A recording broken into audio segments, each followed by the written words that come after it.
Olá, bem-vindo ao nosso canal do YouTube.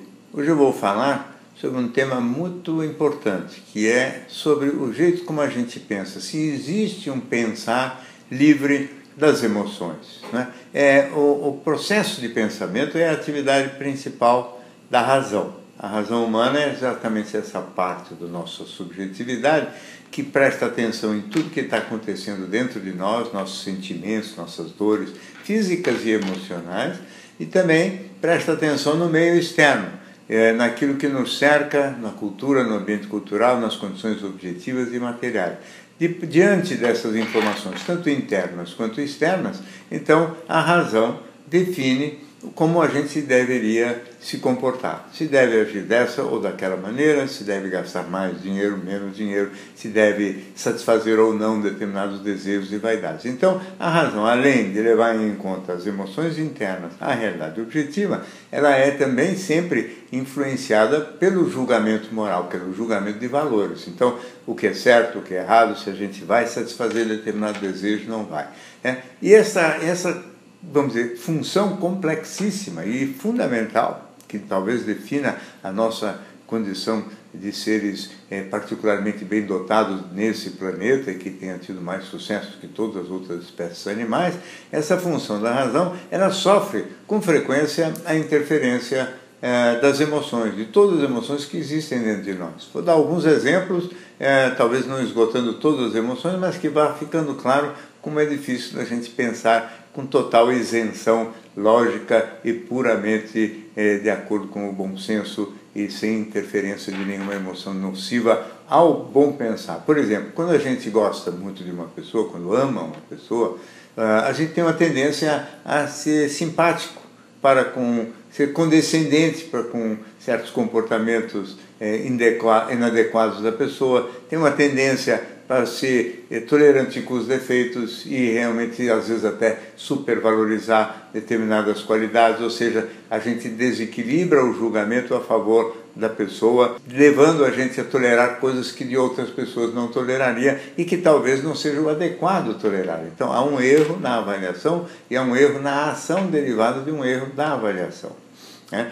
O mesmo acontece com a raiva. Na raiva acontece o contrário. A gente fica excessivamente exigente e rigoroso com a pessoa, desqualifica as qualidades que ela possa ter e acaba sendo muito mais rígida, exigente, cobradora e crítica em relação à pessoa do que seria o razoável. Isso também pode induzir a erros no sentido da gente, por exemplo, se afastar de pessoas com as quais a gente poderia conviver bem, demitir funcionários que você, na verdade, não deveria fazer, enfim, uma série de ações supostamente racionais que, na verdade, estão sendo mediadas e prejudicadas pela interferência dessa emoção. Isso vale, evidentemente, para o ciúme, que leva o indivíduo a desconfiar, às vezes, indevidamente de outra pessoa, e não levando em conta todas as características da personalidade daquela pessoa para poder avaliar realmente se aquele ciúme se justifica ou não. O ciúme muitas vezes acaba por levar a pessoa a ter um juízo também negativo de si mesma, porque eu me sentindo inseguro do afeto ou da afeição ou da dedicação da pessoa a mim e a lealdade da pessoa a mim acaba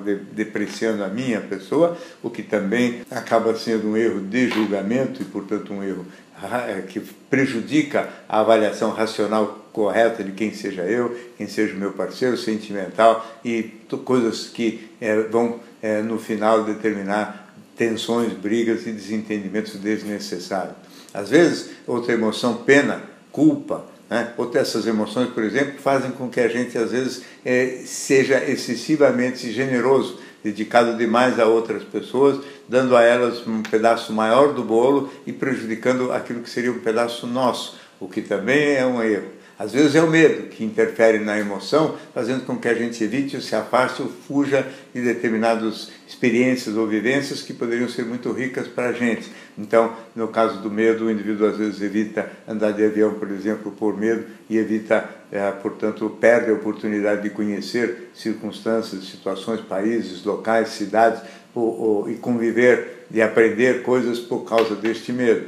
E assim, tantas outras emoções. Uma delas muito importante também a inveja e a vaidade, quer dizer, o prazer que o indivíduo pode ter, às vezes, de se exibir, se destacar, pode levar o indivíduo a ter formular uma ideia um pouco engrandecida de si mesmo, pode levar o indivíduo a ter uma atitude, por vezes, até um pouco vista como de desprezo, de descaso pelas outras pessoas, uma excessiva preocupação com o julgamento das pessoas em relação a ela, o que pode também prejudicar a atitude correta que ela deveria tomar diante daquelas situações. No caso da inveja, a mesma coisa. O indivíduo acaba, porque admira certas pessoas, desvalorizando, depreciando, falando mal, né? Sendo maledicente, sendo injusto, portanto, fazendo e tomando atitudes equivocadas, erradas e indevidas que podem prejudicar o andamento de bons relacionamentos ou profissionais ou sociais em virtude desta emoção negativa.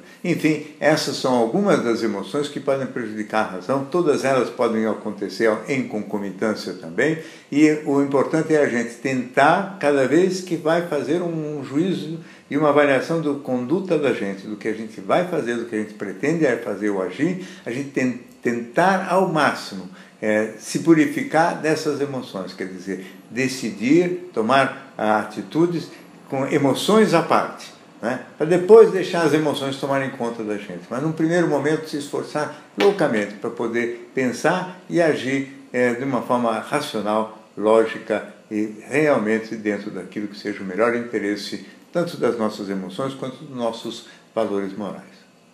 Muito bem, essa é mais uma participação aqui no nosso canal do YouTube. Se você gosta, inscreva-se, quase toda semana temos novidade por aqui. Até a próxima.